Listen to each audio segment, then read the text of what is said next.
Yep. That's still there, I The believe. what house? The Youngie House. Oh, on Buck Road? Yeah. Okay, yes. I don't know what they're doing with. I don't think it's student housing I right don't- now, I but think it it's might. It Oh, could yeah. be. I don't know. Yeah, and then where It's a else? mystery. And then I travelled down to I went down to Boulder, I think, and saw the New Church people, then a few other Oh, great. communities. Oh, wow.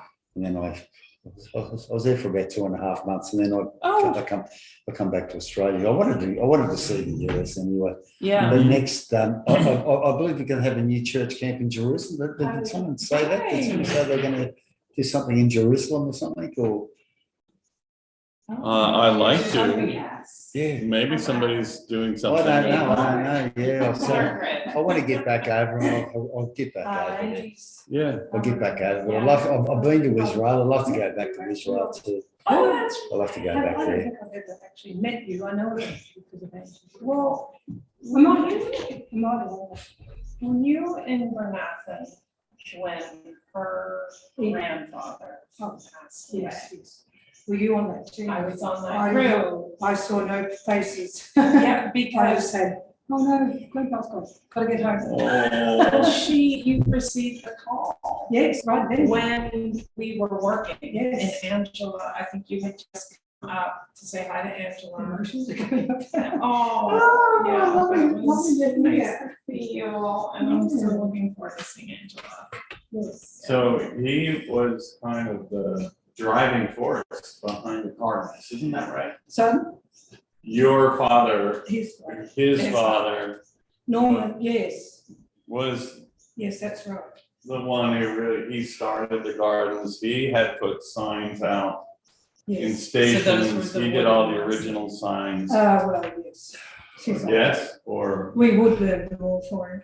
yeah. Our family was doing it the last minute. But I heard that anniversary, yeah. Yeah. Wow. Yes, but yes, he had the vision. He had the vision. So we've kind of, this is what, 18 years since that time? 18. 2005 was the 100th anniversary of the society, wasn't here. So we had a big celebration in 2005. And so we've since then, you know, he's passed on and we've rejuvenated the garden. Renewed the garden. But we walked through the Yeah, garden last night or yesterday. 1790s, Oh, Read all the signs. when the writings came over, right? I Like was saying to Todd. on the original boat, Oh, Seeing yeah. a The first word book was 73. in a garden 88. is so hard. 88, So yeah. I read every single That's one. when the first load of. So Todd had a That's when, lot. yeah, right. The original words we were. Yeah. Well, we were talking about this. Hi. Yeah. Really? Had 12 times yesterday. Oh, Yesterday. Where? I think the nest. 12 times what? Big tree out there. It was swooped. Oh, You yeah, were I had, swooped. I just had a swoop. Did you? No, they don't seem, I haven't had the experience of being as vicious as No. they. No, I know. Magpies. Oh, so what were you shooting by? Oh, a bunch of birds. Oh, so it's a butcher bird, not the magpie. So is that the one that? No. What is that bird? I'm trying to remember. It's Cowell. I think it's Cowell. That's the one in the mornings you hear, yeah, Cowells. Cowells. Koel. Oh, yes, the cows, I've they're, never even heard of them. They're, a migratory bird. yeah, they come from Asia here. They're, Years I've been here, I've never heard of them. Oh, hello. it's a member of the cuckoo family. It lays the eggs in other birds' nests. I've never. Well, here we go, Todd. Here it is, Todd, here. You have a nice time with Mike down here? Yeah. Just been busy. Good. Todd, here it is, Yeah. live stream. I was wondering if we'd see him here, but I guess not a week ago maybe. Oh, I'm gonna click the video. Oh.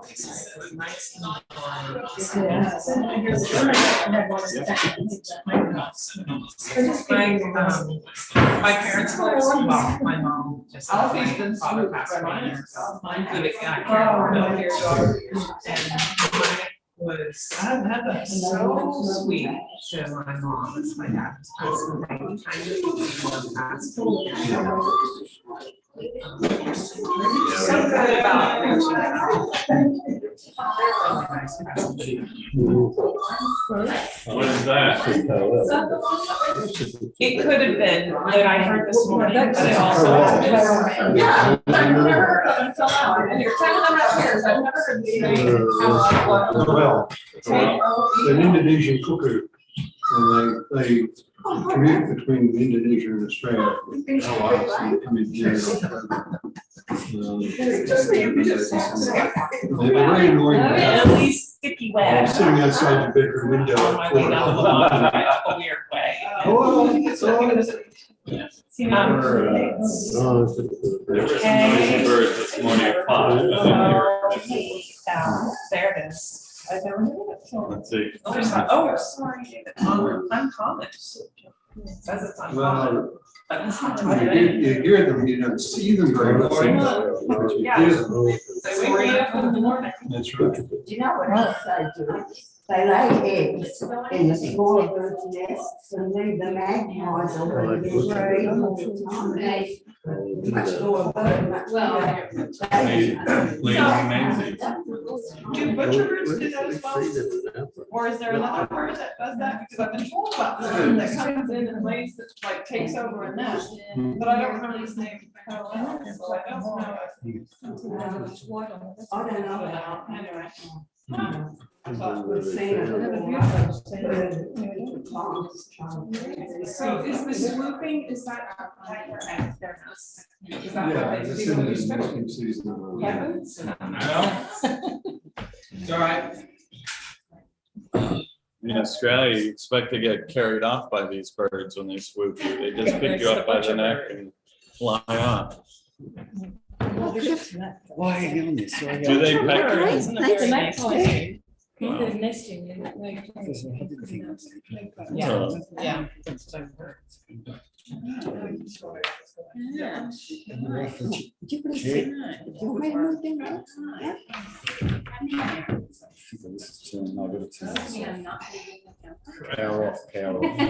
Oh, does this mean I am going to be in the camera? It doesn't mean.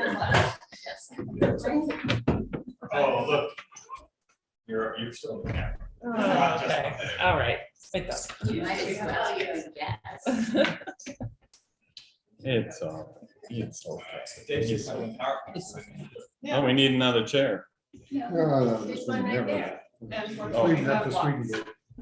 Mary wants to snuggle up next to me. Everybody's competing to get in front of the camera. Cliff didn't want to snug up to me, he moved back instead.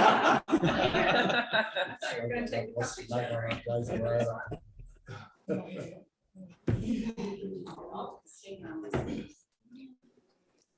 Who's here first?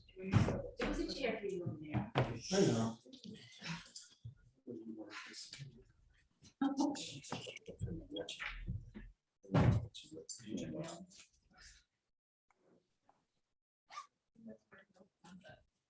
Is it just all the back of my head? It isn't all, no. Okay. It is some, but not all.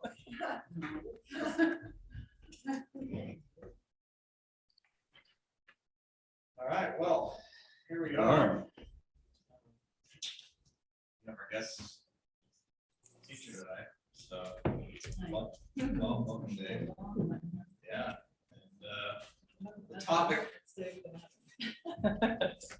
that was proposed was Jacob was a founding father, so I will, I don't know if you still decided to stay with that. Yeah, I stayed with it, actually. You know, it's funny, I forgot we had that conversation, just because a lot of water has gone over the bridge since, or under the bridge. Oh, Since okay. 88. We're having a lot of fun here, Right. so- Yeah. Stop talking about water. But yeah, I'm sticking with it, and I'm wondering what your format is here. We're pretty easy. Normally I just start talking and then stop and see if anybody has any questions or Okay. whatever. It's pretty much whatever you want. I didn't know if you had a convention in place. And if that's the convention, I'm definitely down with that. So really, I started thinking about this partly because I'm just plowing through the Arcana in my own personal study right now. And partly because it begs the question, that thinking of Jacob as the founding father begs the question of why be religious, which is a topic that, you know, I mean, I think we're all here pretty dyed in the wool. Even Cliff, our newcomer here, is pretty dyed in the wool at this point. But certainly a question that our younger people ask. You know, why be religious? And what are some of the expectations around being religious? And what of those expectations maybe are false? Which of them are not only false, but misleading? And I think I kind of wind up centering this a little bit on Jacob. So when I think about being religious, and some of the things people say about, you know, they say, well, I'm spiritual and not religious. Have you heard that down here? Yes. I'm spiritual. Well, and I think about that, like, what on earth does that mean? Exactly. I would probably rather be religious instead of spirit. I mean, I'd like to be spiritual, but the way the word spirituality is used, I'm not so sure I want to be that. Religion seems to be grounded. The word religion, and this comes up in the Jacob story, comes from, do you know what it comes from? Relegated to bond. Bond, yeah. Bind. Bind, bond, ligament. Think ligament. When you think religion, think of relinking or the connection. And so it ties in with the word ligament. And I think of joints and the tendons that hold your joints together, allow you to move. And I also think of the connections that bind communities together. So that seems like religion is a pretty important thing. If that's the underlying linking mechanisms of communities holding people together. Interestingly, and then tying us in with the Lord, linking us with the Lord, right? So religion is the great linker. There's a passage in the Arcana, and I forget the reference, but you can look it up, maybe.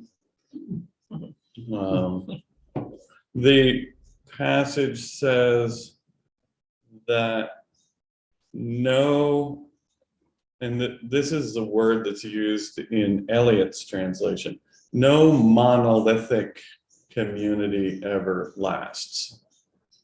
And what does the word monolithic mean? Which is not, one I use commonly in everyday speech, but the idea in that passage is, if I were a bishop, hypothetically, I know Todd is constantly leading with that, so I thought I'd use it. One could, as a leader of a religious community, say, well, if you want to be a member here, you all have to subscribe to my beliefs, or you have to believe what I say about this body of teaching, or maybe you have to accept this body of teaching, but you have to accept it in the same way I accept it. And if you don't, you're out. So your membership criteria is subscribing to the way I believe this body of religion. And what the writings are saying is, well, that you can try that. It's not going to work. It's not going to provide for permanent linking, permanent long-term connection. that's not what is the leading power and strength that unites communities. So what would that be? What would the uniting element be? Well, if it's not, truth, if you're thinking of believe the same way I believe, that would say you have to subscribe to my version of my body of truth the way I see it. If it's not that, then you would say, well, okay, so then it's love, right? Or better off, it's a connection between love and wisdom. But every single human being has a different way of connecting love and wisdom together. So that heavenly marriage shows up differently for each person, which means that each person's view of the truth is going to be a little bit different. But what links us is the end in view, the purpose of the truth, what we're trying to gather together for, what we're trying to do with the truths, how we're trying to use them. That is the more permanent binding factor in a religious community. That's important to recognize. So I guess what I'm saying there is one of the false premises in our world today is, well, religion is about everybody believing the same thing, exactly the same thing. Say something what our kids have come up with a few times too, that just the very word religion has connotations through just violence, and so I think it puts a lot of people off. As soon as you say religion, they think of that. Abuse. Yeah, and religious abuse. I could tell you stories. I can remember when I was in Tucson, I was a pastor there with Frank for a couple of years.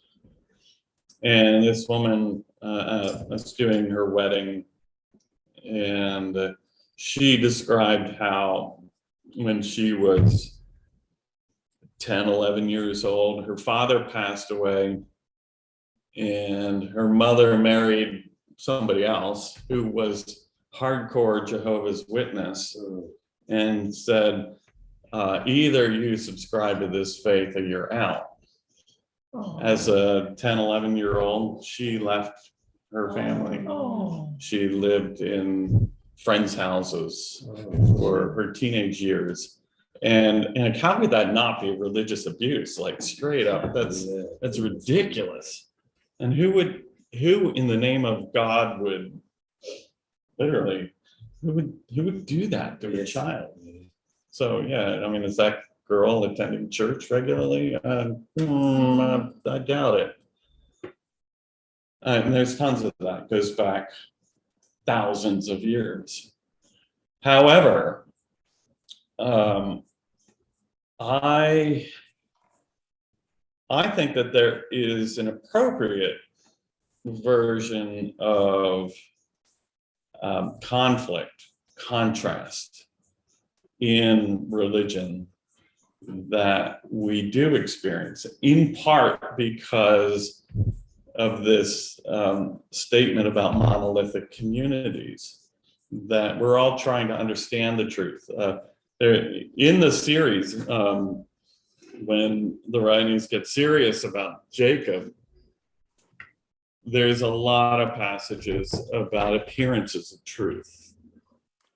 Truths in that we as human beings never actually see the truth. We can't see divine truth.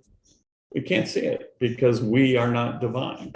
So everybody is looking at truth with that, from that human finite perspective. Therefore, everybody's version of truth is apparent. It's an appearance, and you can get closer to the truth. Yes, angels are constantly getting closer and closer to the truth, but you can't see it directly. Nobody can see Jehovah in the face, as it were. And So we're finite, we're flawed. We have our hiccups and we have our histories, all of that impacts the way we view the truth. And that invites some wrestling. So put that on the side for a second. How do we view Jacob? Jacob is the founding father, right? And I think we have this tendency to think of him as Jehovah, or the white-haired, bearded guy that people think of when they think of Jehovah. They think of like he's the man, and we sort of think of, well, Jacob is the founding father. Well, he probably had a white beard too, especially after he got his name changed to Israel. He was the patriarch of the children of Israel. Remember that? And that was his name. That became his name. So all of the children, even today, we travel to Israel and we think of Jacob being the patriarch. You could trace him back to maybe Abraham, if you wanted, his grandfather. But we identify the whole Israelitish nation from this person, and we think, all right, so well, he must have been really wise. And he must have been like the amazing, wise driver of this family, who he had all his stuff together, and he was like the way we kind of think of leaders, which is probably a bad idea to begin with, but we think of them as, they're the great leaders who have it all together, and they're just practically perfect in every way. To quote Mary Poppins. But that is not confirmed in the Old Testament. Or is it? It's not. So what I'm pointing toward is, I think that we tend to I think that there's this expectation, especially among young people, that religion is just going to blanket us with peace and take away all the conflict, and we're not going to have any struggles whatsoever anymore. We're just going to be, we're gonna Getting married. smell the incense. Everything's better when you're married. That's right. That's true.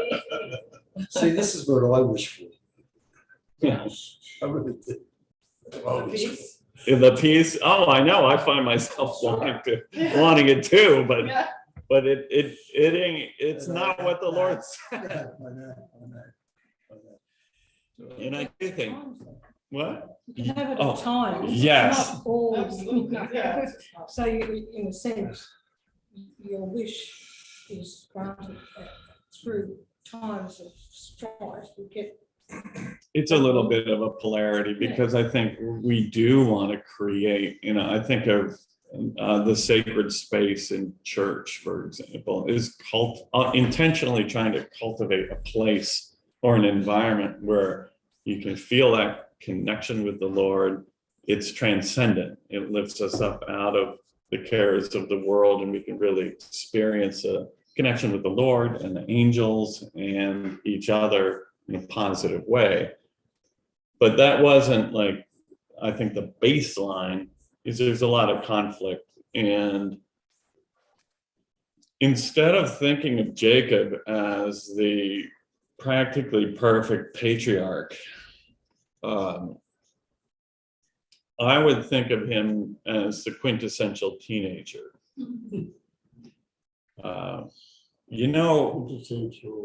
Teenager. Oh. The teenager who you don't know how to deal with this person in your family because they're growing up, and you're just going to do the best you can, and there's no owner's manual, and why did you do that? They keep coming in with something new. and he's pretty much like that his entire life. So he is not like the role model of perfect patriarchhood. He starts off and he's born, and you remember he's the twin, he's the second twin to come out of the womb, and he's grasping onto his brother's heel, and he's named this name Jacob partly because, well, he's a supplanter, is a part of what's built into the name. So right away you see some conflict there that's hinted at. Or, his name seize, supplant, circumvent. Those are wonderful words, but they're not like, I'm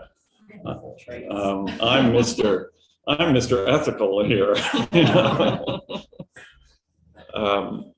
Scheming, conniving one. He's the scheming, conniving one. So right away, you see in the story, what's the first big feature of the story? Well, he steals his brother's blessing, and you read the story, and it's deceptive. I mean, he's deceptive, and Rachel is backing him. So his mother has something to do. Yeah, she's totally on board with this. I thought she came up with the idea and he agreed to it. Was it the other way around? No, I think you're right. Well, she is, and you can see it in the actual internal sense of the story, because it's about the Lord's glorification ultimately. So what you see below the surface is not deception.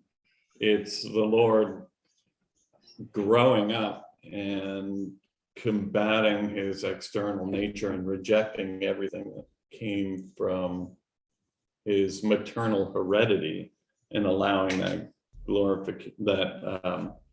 divine love and divine wisdom to descend. And so that's really what was there underneath the surface of that story. But you can't deny the surface. And I think that that's a helpful message for reality in our world today. And I think that we want to go into, we want to experience the Lord's peace. We want to grow while we're in this world. We don't want to just kind of pretend that none of that conflict ever exists. So what you see is,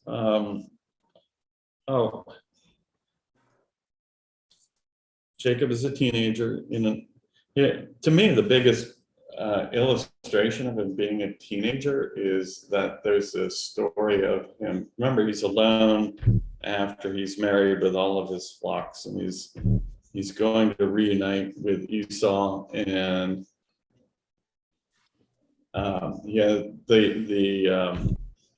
Jacob's ladder shows up there in his dream, but there's this person. We know it's really the Lord that's shows up here, and it's sort of the superhuman person who wrestles with Jacob all night. Well, you could say, who but a teenager would be willing to wrestle with God when you're going to get defeated? But Jacob thinks he can beat him. Zach has that same delusion of being his father every now and again too. I mean, it's such a wonderful teenager thing. Oh yes, I'm superhuman. I can do this. And gradually we learn as we get older, well, we have limitations.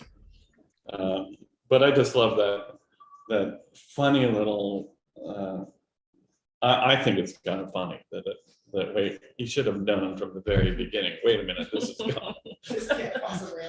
I need to handle this with a little more respect here or something. But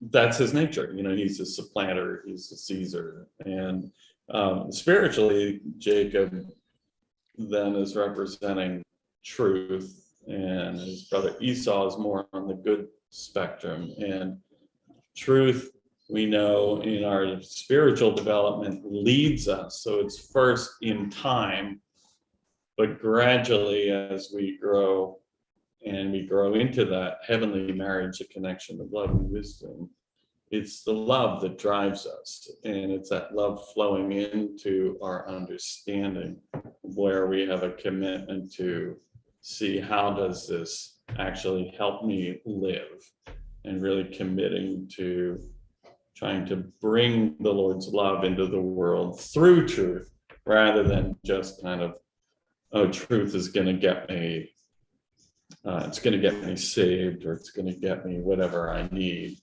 and being very truth oriented. But there's that conflict. Let me share how I characterize the conflict. In marriage. So Avon and I have been married for 33 years. And not as long as some of you, pretty long. But I mean, in 33 years, have we ever had conflict in our relationship? Yes. Lots of conflict, lots of ups and downs, and I'm deeply blessed by our marriage in ways I never possibly could have imagined, and that's pretty deep and phenomenal. But it wasn't what I expected. It's much better than what I expected, but it wasn't what I expected going into it. And we had 6 kids. We had a set of twins at the bottom. And those kids challenged us. Some of those kids, you wonder when they're teenagers, is that kid gonna make it? I think I'm going to survive being a teenager. There were times where we were like that, and where we were challenged, really, how do we respond to the situations? We have no idea. And the word, in as complete a set of the word as we have in the new church, it's like, well, I'm not going to find the passage that teaches me how I'm going to respond in this situation, because it's just not there. And that's not, it's not the way it works, for one, but it's not there. But the situation that I'm painting here a little bit is that Avon and I we've had to deal with some stuff, or we've had to contend with stuff. And I use that as an example for religion, because I think that part of our journey on this earth is we wind up wrestling with life. And no matter who we are, no matter what our backgrounds or situations are, whether we had great marriages or whether we had disastrous marriages or no marriages, or sickness or poverty or wealth, or got thrown in jail for whatever, or the list is an endless list of stuff. And if we are serious about being human beings and serious about trying to walk this journey so that we can become angels at the end of the day, we wind up wrestling with gigantic issues in our lives. And when we're wrestling with them, we don't know the right answer. And that's true in relationships, but it's also just true in life.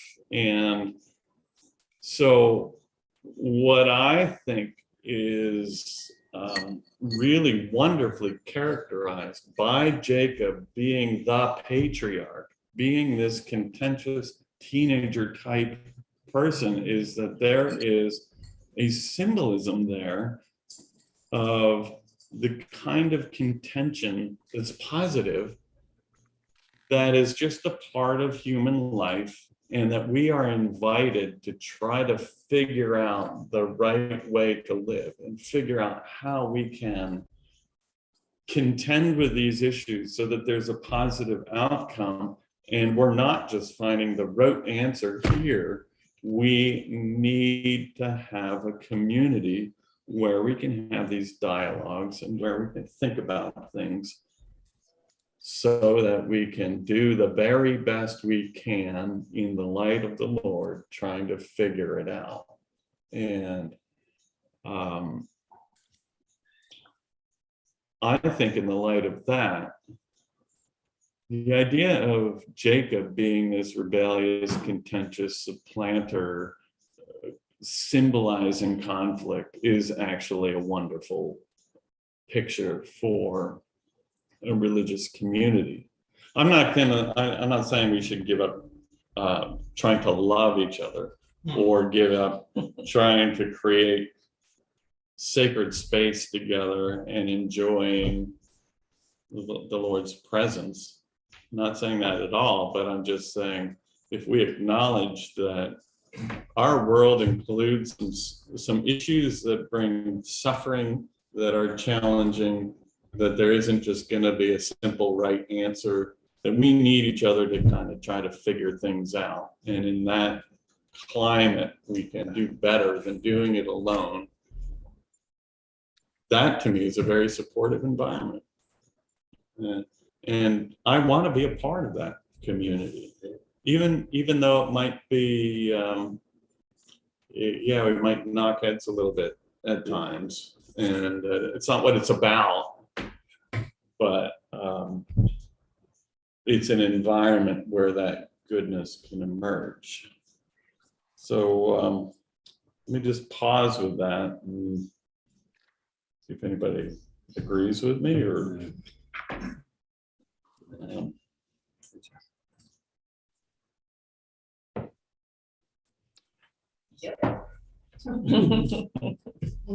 one thing popped into my head when we're talking about bringing up your own children.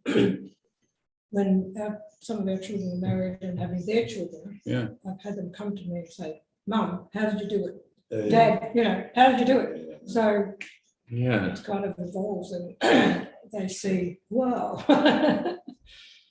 I know. It's not easy. They think it's all a walkover, I guess. So they grow up and maybe they had conflicts and things, but mum and dad are always there, and then they have their own kids. And yours don't even have twins. Yeah. Well, one has twins. Oh, that's One true. daughter has- She was older too. She's in her 40s, so. Yeah. I think like you, like our 6 kids aren't lining up outside the church door on Sunday morning. Really? Shocking. Unusual. Right. And, it's been a struggle for me a little bit. Like a bishop, those kids should be really religious, darn it. And I noticed when, like, in the past year, both of our fathers have gone to the other world. And interesting, their response around that, and there's this connection, religion, observation of the deeper aspects of the church that showed right up with the kids. And I'm just pointing that out because to me, these connections run deep, and they're not. Just because they don't show up at the door doesn't mean to say they're not religious. Right. Yeah, It does not mean that. Doesn't mean that. Right. Showing up at church is not necessary. No. And I think times change. Mhm. Things are changing. You have to be aware that church buildings, we won't start on that topic, but Well, and that can be hard for us who have focused community around a congregation. And well, geographic things are changing. There's less dependence on geography for religious instruction. You can just pull up a gazillion YouTubes if you want. And you get perspectives from all kinds of brilliant people, whether they're in the new church or not. So there's that stuff that's available. But, and interestingly, podcasting is the fastest growing medium in our world right now.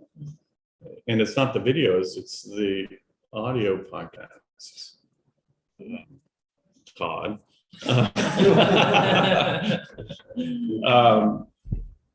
Sorry to tease you, Todd.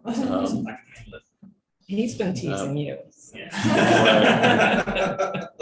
But it's not really about me. I'm not thinking my kids might go to church. It's not about me. It's about the Lord. And if he has a different vision about how he's going to spread the word throughout the world, then I'm open. Well, that's true. And today we have certain trends and we have certain ways of participating. And I don't think that that defines the way people are going to participate 10 years from now. And we tend to lock ourselves into a vision because of the way things work right now, but that I don't think is necessarily true. And what I found, you know, with online media is, to digress just a little bit, like, church attendance is down globally, but we can create videos and we can put them out and back them. And like, we do these rough cut videos similar to what Todd has been doing. And we did it for a year. We had over 2 million people watching those videos. That's a kind of consumption of Swedenborgian thought that is beyond my wildest imagination. So there's a kind of consumption that's happening. It's how do you get people to interact in a community? We're still struggling with that one, but that could change as well. And it could change pretty quickly depending. And I think that there's some signs of that. So just for your thought. Going back to Jacob wrestling with God, do you remember the outcome of that? His hip is put out of joint, yeah, and he limps for the rest of his life. And I don't know about you. Has anybody here had a hip replacement? No? Knees. He's had talk about it. Well, when your joints in your knees or your hip go, that they're tremendously painful, right? Not that I would know, but or when you're recovering from it. And Jen hurt her knee, and she was. It's all better today. Oh, yeah. But we were talking last night because I had injured a knee, and you just sit in a chair for a while and you don't bend that knee, and it's like all of a sudden it is so painful, and you have to get out and you have to like walk it out or move it somehow. It's a real challenge. You know what fixes and things like that can, other issues, but strengthening the muscles in the tendons. Yes. Sometimes replacing the tendons, or sometimes replacing the joint or whatever. And certainly we're not, Jacob's hip being out of socket is not a medical conversation. It's interesting that it was the hip because that's symbolic of the region of conjugal love in a general sense, because the organs of generation are in the hip area. And Maybe because it's regeneration that's really been talked about, that's symbolic. But it's connection, and it's connection between love and wisdom that's being pointed to here, with the hip being put out of joint. And so it's this memorial thing. It's like, I'll bless you, but here you're going to be living with this for the rest of your life as a memorial. This happened. And again, I think about our walk through life, and I think about how these challenges show up where we're not connected, or we're not connecting our love and our wisdom in a way that's as might happen in heaven. And that's almost treated of as a symbol of the journey that the Lord is reminding us that, well, you can't do this on your own. And if you're just going to be this planter your whole life, well, you are going to be limping. But it's the Lord who does that connection and joining together. And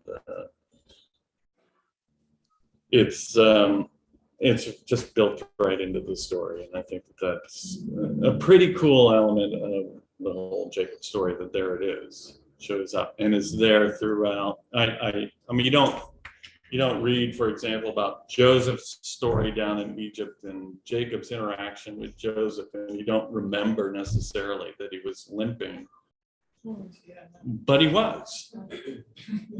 That's there throughout the rest of the story. And it's that sign that the Lord is working on that heavenly marriage with each of us, working on helping us connect love and wisdom.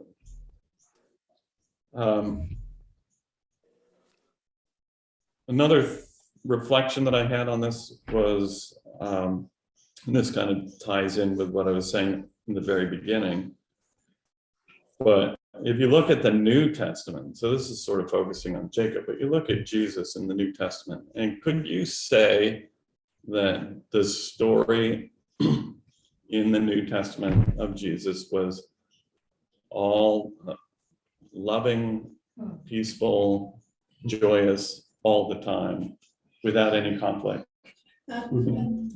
No. Where are the examples of that? They're not there. And that to me is just more of a confirmation of what the Lord is trying to offer us. And a couple of passages I think of is Matthew, what Jesus says, "Do not think that I came to bring peace on earth." Like, what? You actually say that? Of course he came to bring peace on earth. Well, I did not come to bring peace, but a sword. And that is said in reference to our regeneration, and that the kind of peace that we tend to think of is not the kind of peace that the Lord is actually offering. Another one, he who finds his life in this world will lose it. He who loses his life in this world for my sake will find it. It doesn't sound, typically peaceful. And yet that's kind of the truth of the new church, where if you're going to be a really, really hardcore, over-the-top new church person, you could say that there's a lot of message in the word about surrendering and about actually giving up the things that you consider essential for your worldly. Now, the Swedenborg never says in the Lord doesn't say, give away all your possessions and live a life of abject poverty, and then you'll be happy. But he does say, everything that happens, if it's going to be good, has to happen from the Lord. It happens through our efforts, but it's not going to be because of any of us being brilliant or able or strong or whatever. It only happens because the Lord is operating in our lives, and we don't accomplish much of our own. We don't accomplish anything. In fact, if we want to have a faith, it's the Lord's faith that grows within us. It's not, our own personal manufactured faith. And I think that's a big ask. And I think it takes a lifetime to figure that out. My mother, who now is 85, she's a sweet, opinionated human being. And she has this habit of saying, well, life is about letting go until you get to the big letting go. It's true. It's true.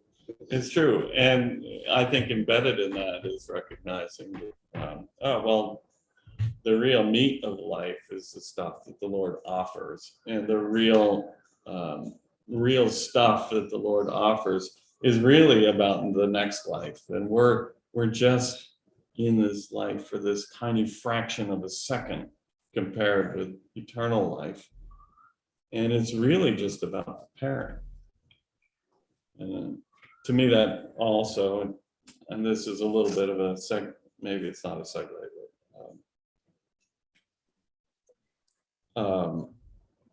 I've been thinking about the purpose of the church, and a little bit in relation to this, and I've been thinking about it partly because I keep going back and saying, if we in the general church get clarity on what the purpose of the church is, then we'll grow better. It's kind of where I come from. And one of the thoughts I've had is, we keep saying, well, you come here and you'll have this great sense of peace.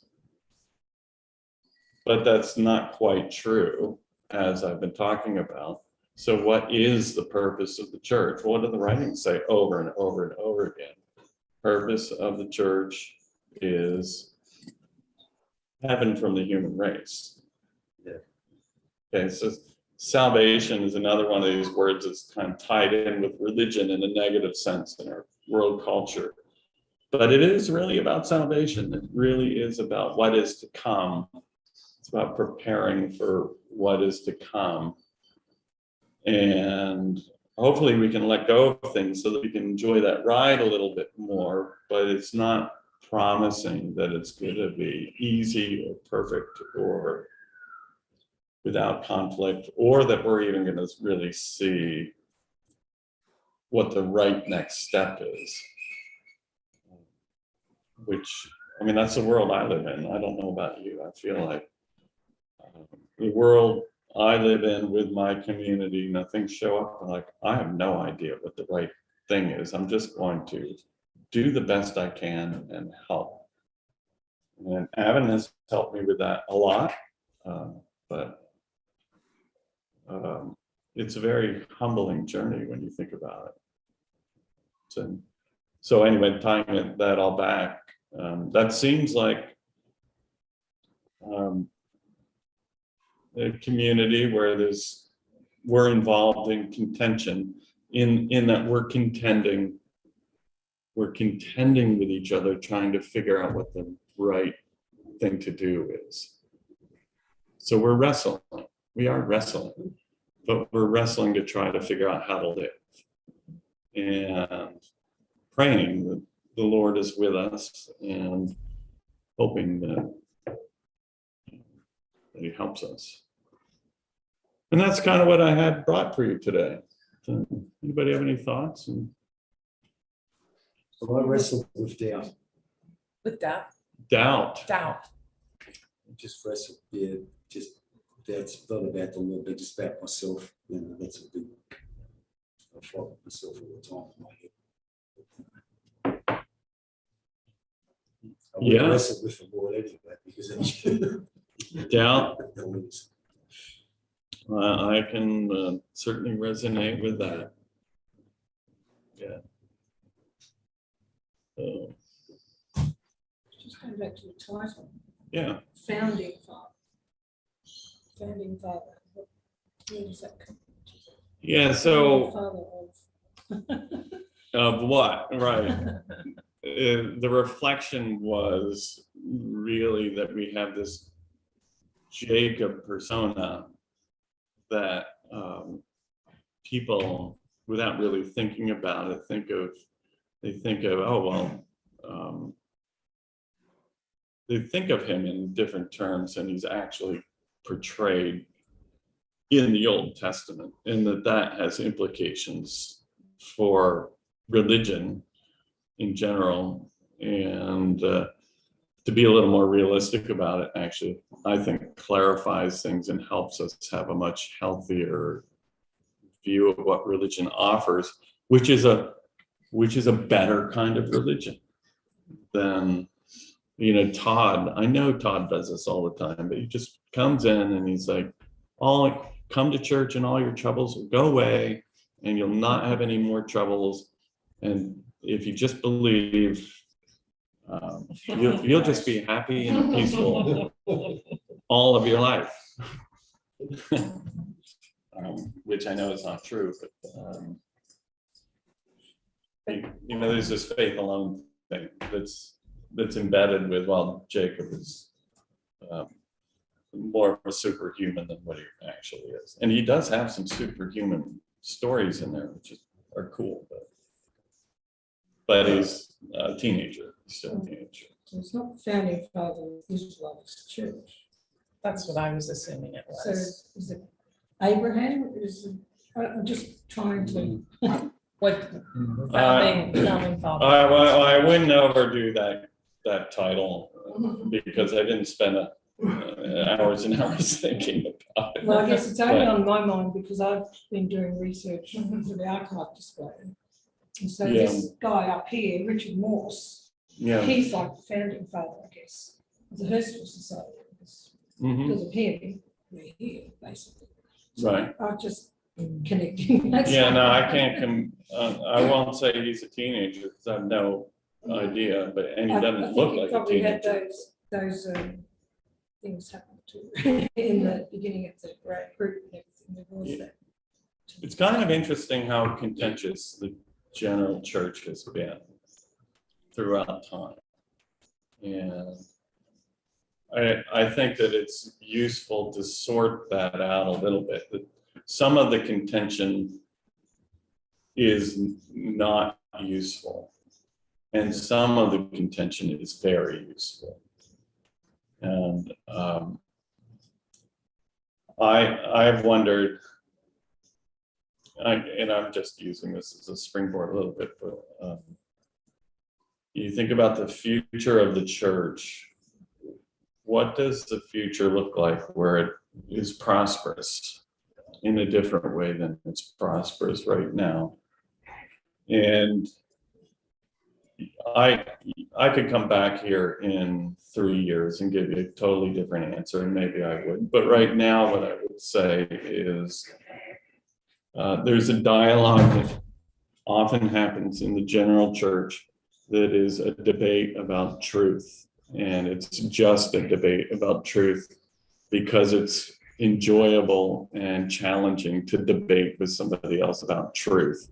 And so, Todd, let's argue about what this story of Jacob really means. Oh, okay, Dave, yeah, I'll back up my ideas with my passages. And well, if you're going to use those passages, I'll use these ones, and every Swedenborgian has a hammer of his own. There's some old general church song that says that to knock on each other's dome is something that is a rough approximation of the lyrics. But I think that when that kind of conversation passes away in favor of a clear and dedicated effort for just trying to answer, how does this truth lead to the good of life? What do I need to do in order to help in my confusing surroundings bring the good of life a little bit more into my world? And that's going to be my exclusive focus. I think when our clergy and our church exclusively focuses on that, the kind of conflict that has symbolized the church, and I think hampered the church, is going to go away, and the church is going to be more able to grow. It's just my opinion, but I think that there's been enough of the negative kind of confrontation around truth, and some of it is fear-based. I think some of it is narcissistic. Some of it looks a lot like faith alone to me. But when that dies out, that's when the Lord is really going to be able to expand this church across the world. And I'm guilty of that sometimes too. I'm not saying that as an innocent person. So Swedenborg did find gymnasiums in heaven. Mhm. yeah, Is that just the world of spirits?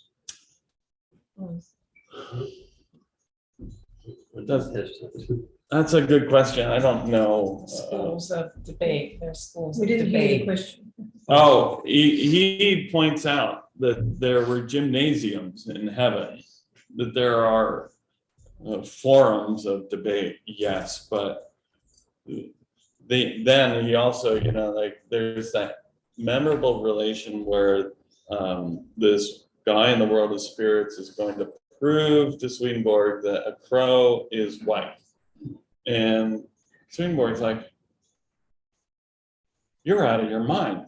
And then he says, can you prove that you're insane? And he says, I'm able to prove that I'm insane, but I don't wish to. It's that kind of debate, I think. No, I don't think that that's in heaven. But I think it's really hard to figure out what the right thing to do in a lot of our world is right now. It's not easy.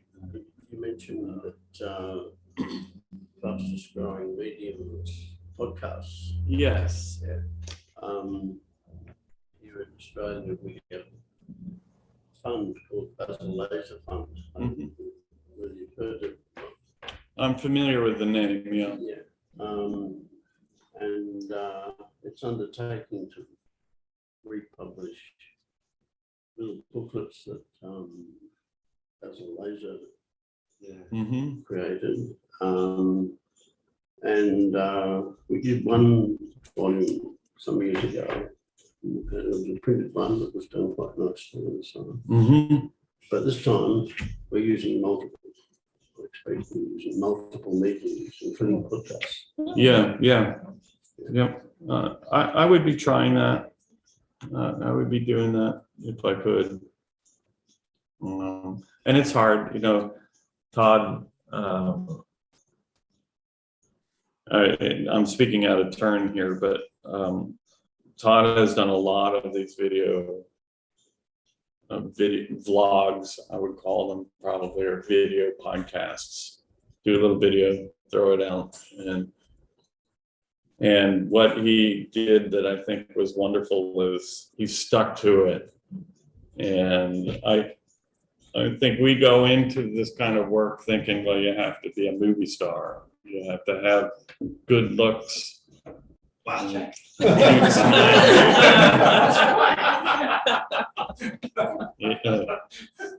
But for me, just speaking for me,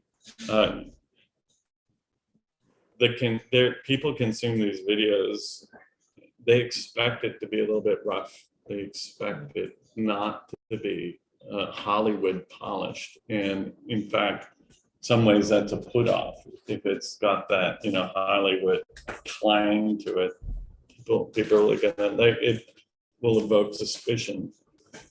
But so he was not working in a Hollywood studio. that may surprise all of you. But he did it very regularly, and I think that that is one of the keys for success, but that's difficult to do. You can get burned out, and that's a difficult part of it. So that's one of the things, like, I don't know, we got to figure out, because it's got a high burnout factor. Another one is, I mean, when you do it regularly and then you go back and you look at what you've done, and it's painful because you're not a Hollywood superstar. Maybe it's painful for, I don't know, I've never talked to somebody like that. To Hollywood superstar. Maybe I have. I never asked him that. Yeah. But you learn so much from, okay, so this didn't work quite right, so I'll try a little differently next time. And you just sort of work at it. And I think that that's a recipe for success in the long term. But one of the things I would say is, how do you deal with the burnout? Or how do you deal with, like, what needs, I don't know. And I don't know. It's just hard to do. So I want to acknowledge that it's really hard to do. Take a holiday. What? Take a holiday. Yeah. There you go. But, and I've been, like, I've had this, I'm going to start something. I keep saying I'm going to start something. I've been saying that for a year. Have I done that? No. I did it in the beginning of COVID. I was doing little videos. I had to move my office into my bedroom, our bedroom, and I just started cranking out little videos. But I didn't continue either. So no, I loathe TikTok. But yeah, Pierce, who works in outreach, we were going to do TikTok videos. I'm like, good luck. I hate them. And after about a month, he was like, I hate TikTok. I'm never doing that. But you're right. Yeah, There they are. Yeah. I suppose it's TikTok, but I hate the ones that go over and over and over and over again. Yeah. The shorts, and they just keep continuing. Little Reels. yeah. Well, I think that's enough for me. Well, thank you, Dave. Thanks for taking this session off my back. I'm sure everybody appreciates a different voice. Different side of the room, too. Yeah, I mean, no, it's normally not I'm just over over here, there. Oh, This is just all different. I know.